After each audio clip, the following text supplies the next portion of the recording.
人間の感情表現の一つ、笑い。もしそれが奪われたら、大晦日年越しスペシャル、絶対に笑ってはいけない病院24時。 Bonjour les télos, c'est Packboy pour un Road Trip in Tokyo. Alors, Road Trip in Tokyo saison 2. Alors, ça ne veut pas dire que la saison 1, avec mon second voyage sur le Japon, est finie. C'est juste que je vais faire en parallèle cette saison 2 qui va me raconter mon troisième voyage au Japon, où là j'ai visité plusieurs lieux. Ça ne va pas raconter juste une journée lors de mon voyage, mais plutôt des événements, des restaurants, des lieux que j'ai visités et qui étaient importants de rester uniquement sur ce lieu-là et de ne pas parler de milliards de choses par-dessus.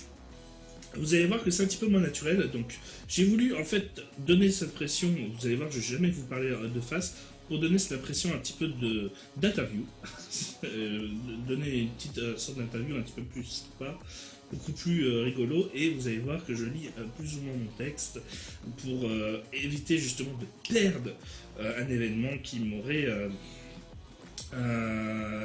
échappé tout le long du voyage. Il y a pas mal de trucs que j'ai racontés lors de mon second voyage, donc dans le Road Trip in Tokyo saison 1, et que j'ai oublié de raconter sur la saison 2. Alors, vous verrez plus tard. Là, par exemple, je voulais parler des prix sans les taxes et tout ça, mais je pense que ça sera plus important et beaucoup plus logique d'en parler le jour où je vais faire une émission sur mes achats au Japon. Mais là, donc, je vais vous parler d'un événement assez important, assez marquant de ce voyage. Alors, je débutais mes vacances au Japon. Ayant internet, là j'avais acheté une carte SIM dans Vivre le Japon, ça me permettait d'avoir 200 mégaoctets par jour. Donc je vous recommande, selon vos besoins, de vérifier dans Vivre le Japon. Il vous offre soit une carte SIM pendant 30 ou 40 jours, donc 15 ou 30 jours, pardon, 15 et 30 jours. Si je m'en souviens bien, donc les 15 jours c'est 30 euros. Et les 30 jours c'est 45 euros, donc 45 euros pour avoir internet, 200 mégaoctets de 4G, et vous mettez ça dans votre téléphone et vous le paramétrez votre APN et ça suffit. Vous pouvez vous connecter à internet et en profiter. Donc voilà, c'est une petite astuce achat que je vous recommande. Ils offrent aussi donc une pocket Wi-Fi, donc qui vous permet d'avoir internet tout le long. Il suffit juste de le recharger, de vous connecter ensuite dans votre Wi-Fi avec les appareils que vous avez besoin, si vous avez un ordinateur ou un téléphone. Moi personnellement je voulais juste un téléphone et je voulais pas m'encombrer de plusieurs choses, sachant que je tenais une caméra et des fois des trépieds. Donc c'était encore plus absurde et beaucoup plus gênant de ramener encore une petite boîte. Bon, elle est certes plus petite et ça coûte moins cher et ça vous permet d'avoir du Wi-Fi et non pas juste de la 4G.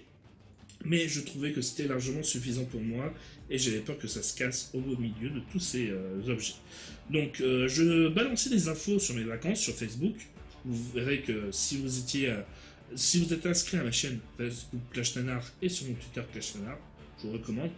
En fait, j'aime bien donc communiquer des fois avec justement mes abonnés et tout sur les lieux. Je montrais toutes les photos. Donc, il y a plus de 1400 photos du Japon sur mon compte Facebook ou mon compte Twitter. Donc profitez-en.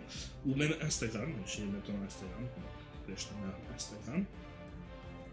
Et un de mes abonnés me recommande d'aller au Beurre Studio. Donc le Beurre Studio, c'est un studio créé en 1996 après donc la fin de Dragon Ball, est designé par le maître Akira Toriyama, pour travailler dans sa ville de naissance et là où il réside.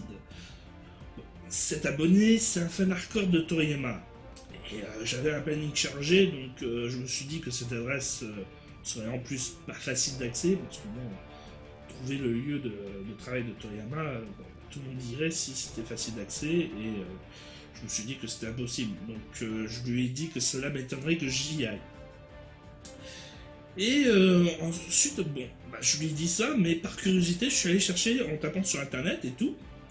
Et bizarrement, j'ai trouvé en fait assez rapidement sur un forum français sur DBZ, donc c'est db-z.com, c'est devenu plus ou moins le site de référence, en tout cas sur le site. sur le manga, pardon. Et donc le topic consiste à retrouver ce Burst Studio avec des gens qui ont fait des recherches via Google Maps et bah, j'ai trouvé mon Saint Graal. J'ai trouvé l'adresse du Burst Studio grâce à ce forum, donc je leur remercie énormément parce qu'ils ont beaucoup galéré. Vous verrez dans ce topic là, le gars par exemple il a cherché sur tout Google Maps pour Google Street View et il a fait bon bah ce qui est un building qui ressemble aux photos officielles, tout ça. Le gars c'est un malade, mais au final donc il a trouvé. Je le remercierai jamais. Et justement, donc, ça m'a fait l'adresse du Burst Studio.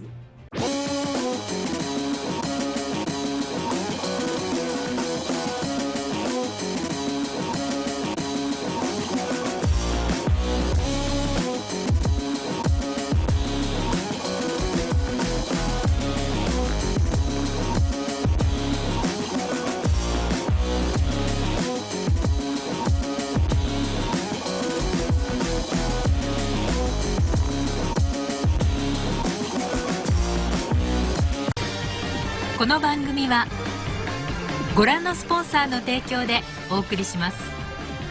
Direct, malgré ce que je venais de dire, j'annonçais juste après que j'allais visiter le Burst Studio sur Facebook et Twitter. Surtout que j'avais un après-midi de libre après avoir vu le second plus grand Bouddha du Japon. Là aussi, j'en parlerai à Kamakura. Et donc, l'excitation de la date prise. Bah, à la visite du Bouddha, je me lance dans le grand bain. Alors, 3 heures de train. Avec le Shinkansen et tout. J'ai pris le métro et Tokyo et je profite en fait du long trajet en train, donc le Shinkansen qui est un des trains les plus rapides du Japon, pour dessiner un Son Goku. Donc j'ai acheté un notebook au Kyoto Museum du Manga, enfin le musée du manga à Kyoto. Je dis en anglais, c'est beaucoup plus classe et tout. Et mes périodes des BGT, à ma grande honte, mais bon, je trouvais le dessin, en fait, il correspondait à ce que je voulais, c'était un Goku, un enfant, et qui fait lever de la victoire. Donc, voilà. Et j'écrivais donc... et en fait, je voulais écrire un petit message à Toriyama en lui disant vous êtes toute mon enfance, merci. Je l'ai écrit en anglais pour qu'il le comprenne, parce qu'en français, je suis pas sûr qu'il comprenne, alors qu'en anglais...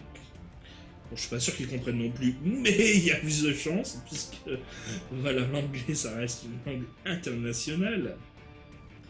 Et bon, bah, c'était pas mon meilleur dessin, ça a été fait sur le coup, sur un coup de tête, et dans un trait qui bouge. Donc voilà, je m'attendais pas non plus à un très très grand dessin et tout ça, et en fait, je l'ai fait juste uniquement en me disant, bon, voilà, j'ai fait un dessin sans le coup. Parce que je suis au Burst Studio, voilà, donc c'est une logique. C'est en me disant peut-être que je vais lui donner.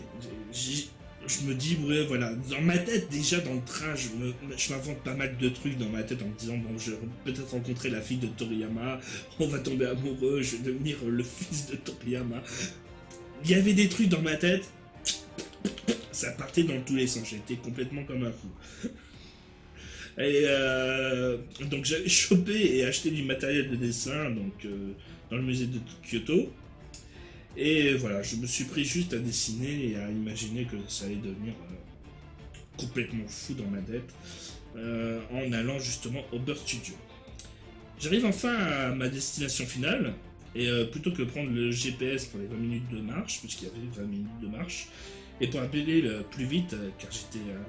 pas mal excité et tout, j'avais envie d'aller très très vite. Je prends un taxi et voilà, j'arrive dans les lieux. Donc sachez pour les taxis, ça n'a rien à voir avec le Burst Studio, mais c'est toujours bon à savoir, c'est que quand vous rentrez dans un taxi, donc il vaut mieux y aller pour des longs trajets. Parce que, alors j'ai pas envie de dire de bêtises, il faudrait que je regarde sur internet.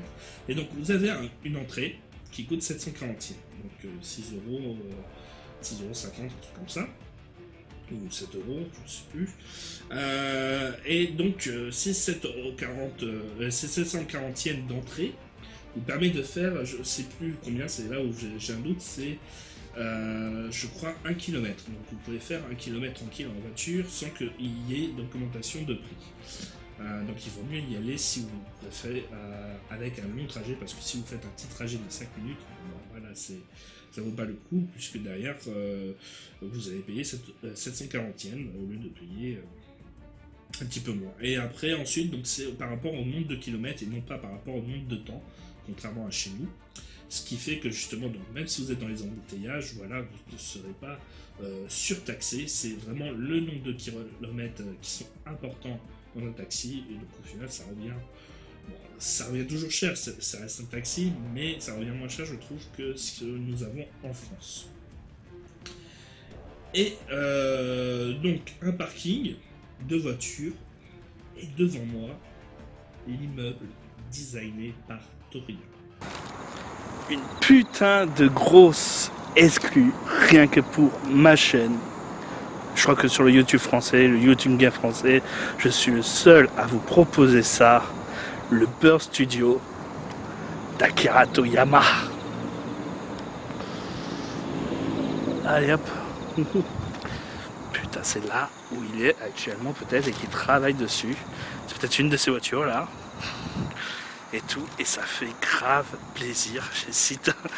J'ai fait un dessin pendant le voyage et j'hésite à le mettre dans la boîte aux lettres ou de venir tapoter pour le faire. Bon, je crois que j'aurais pas le courage mentalement, moralement, mais voilà, putain, c'est énorme, juste énorme. Alors attendez, je vous fais profiter. Ça ressemble un petit peu au restaurant-café qu'il y a dans Dr Slump où l'ami d'Arale y est. Alors j'avais beau regarder, je ne voyais pas comment entrer dans l'immeuble jaune. Je me dis bon, je suis en train de fléchir un petit peu, j'ai mon cœur qui bat à 100 à l'heure. Je vais aller dans le distributeur, là je vais boire une petite boisson, il y a un distributeur automatique dans le parking. Je vais boire une petite boisson, je regarde le truc, pour profiter du lieu et je vais m'en aller. Il était 16h, à peu près 16h30.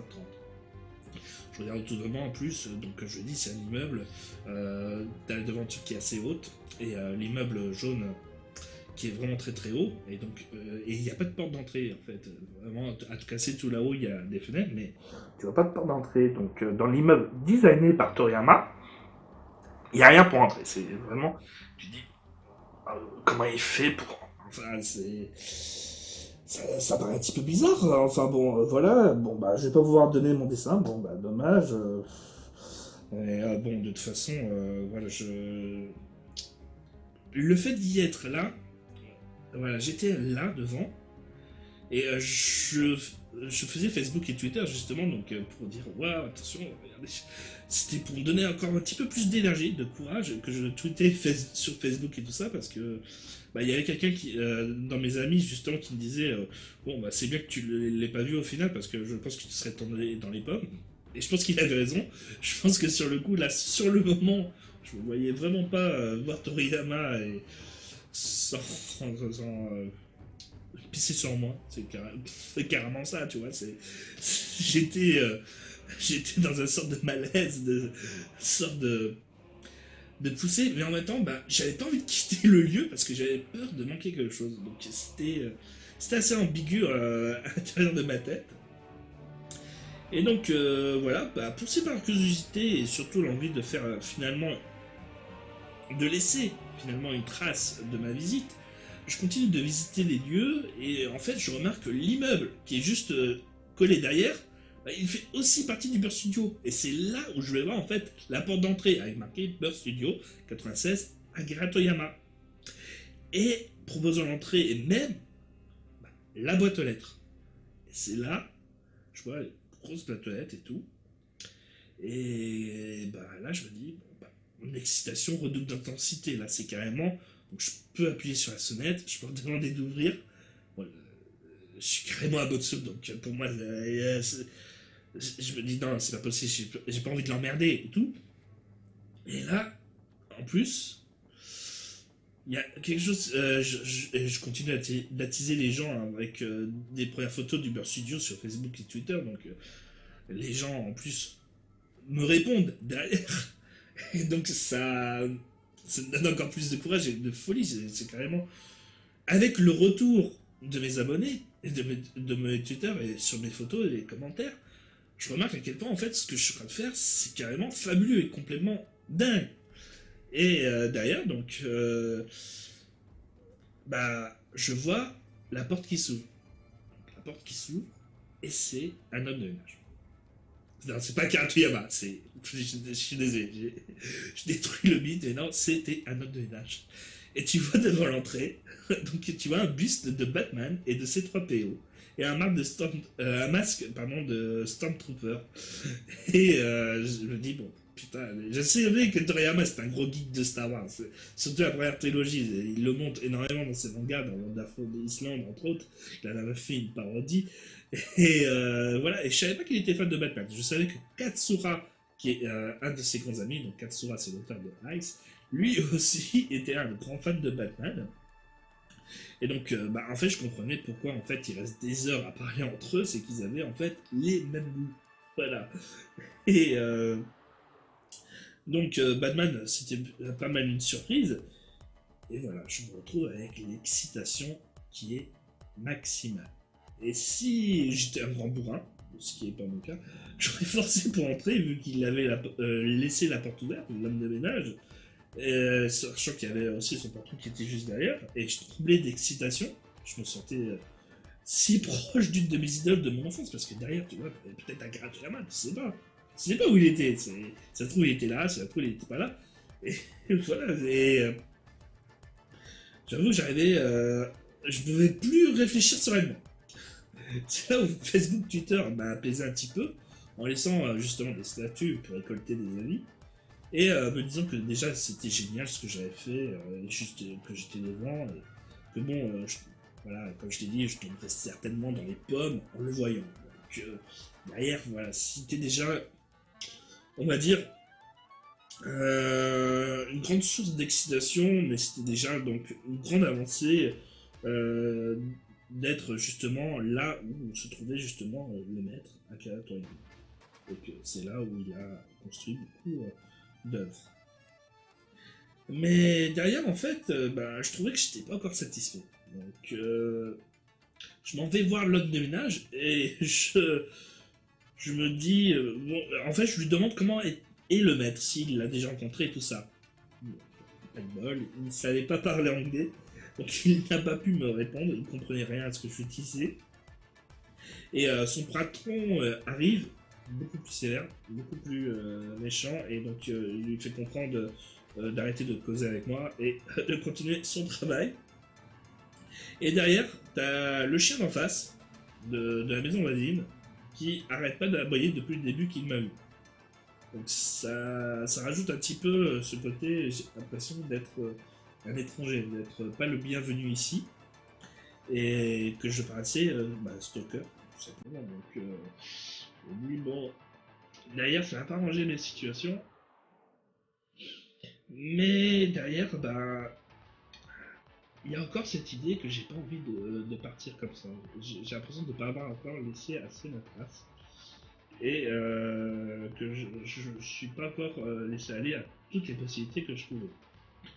Alors, malgré le fait que j'étais effrayé, et en même temps très excité par l'endroit où j'étais, et les hommes d'entretien partaient, et un livreur venu livrer un colis, arrivé, je suis sûr que c'était une figurine d'ailleurs, puisque c'est un gros fan de maquettes et tout ça, ça semblait le truc, et il sonnait, et donc une vieille dame lui ouvre et prend le colis, et je ne saurais pas qui c'est, la vieille dame, c'est très petite et tout, c'est une vieille dame et tout ça, donc ça m'étonnerait que ce soit une standardiste, donc peut-être la femme de Tori, mais ou sinon une standardiste, mais qui est là depuis longtemps, et un vieux monsieur en voiture qui rentre.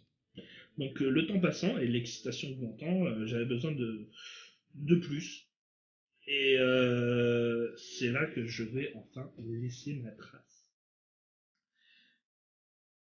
J'ai arraché le dessin pour justement l'enlever du sketchbook, du notebook, et je l'ai mis, que j'avais fait dans le train, sur le coup, et je l'ai posté dans la boîte.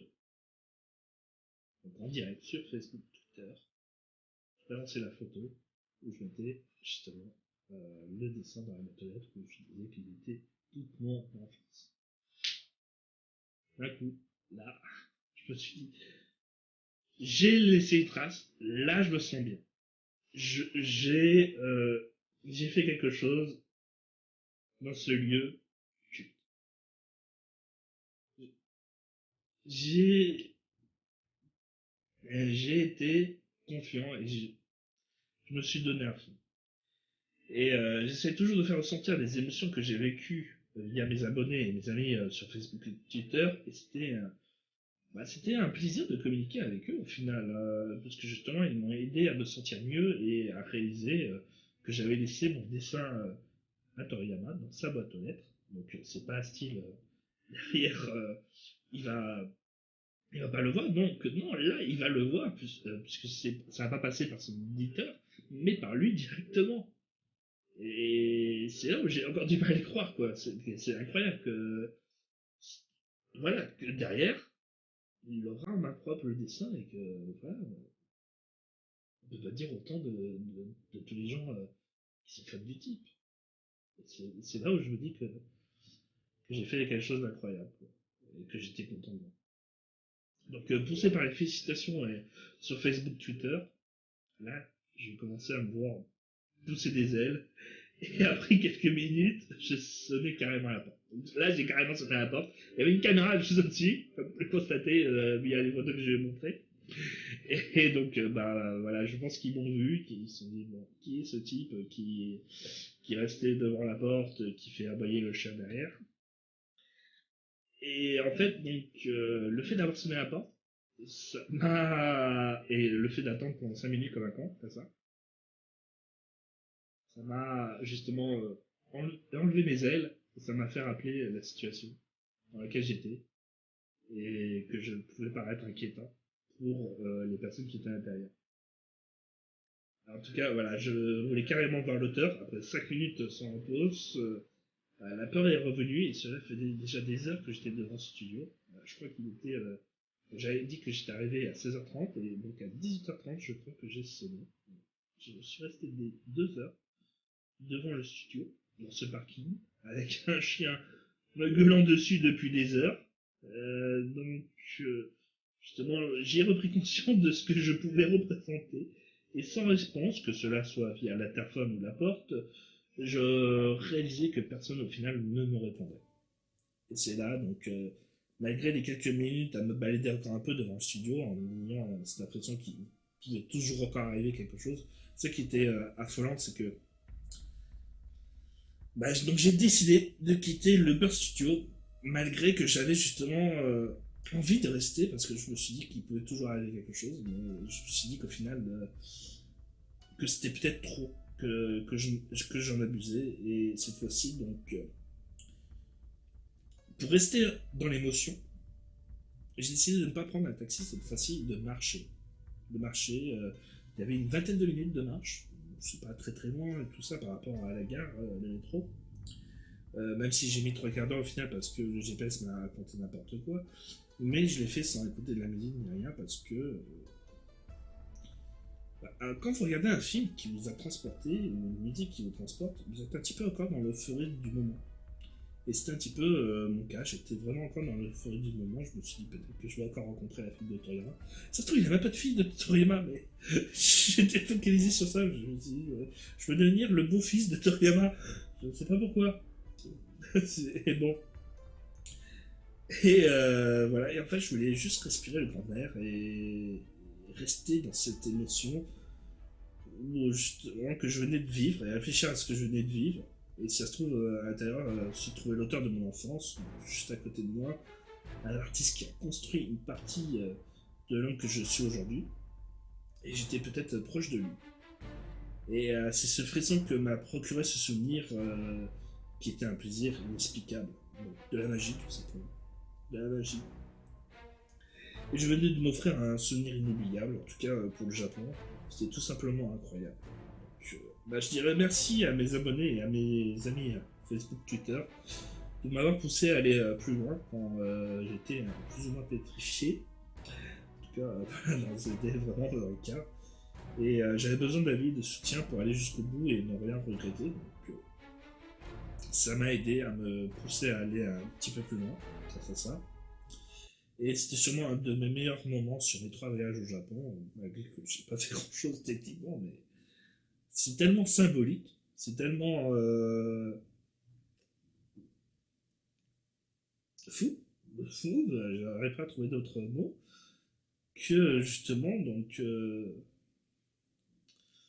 ça reste un grand moment. En espérant que l'auteur se souviendra de moi, pas comme dans Stalker, mais par le dessin que je lui ai fait, disant que c'était mon influence, juste pour ce dessin. Et donc, après cette galère à trouver l'entrée de la gare, je rentrais chez moi, surtout après les 2-3 heures de train. Donc, j'ai mangé dans la gare du bœuf épicé et des anguilles, de l'anguille, parce que j'adore ça, l'anguille avec de la sauce. Et je suis rentré chez moi vers les 23 heures, 2 heures devant un studio dans lequel je trouvais l'un des auteurs que je respecte le plus au monde.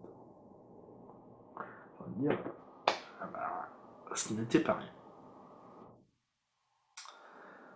Ça, c'était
me poser des questions sur ma sexualité. Bon, moi je vais vous laisser.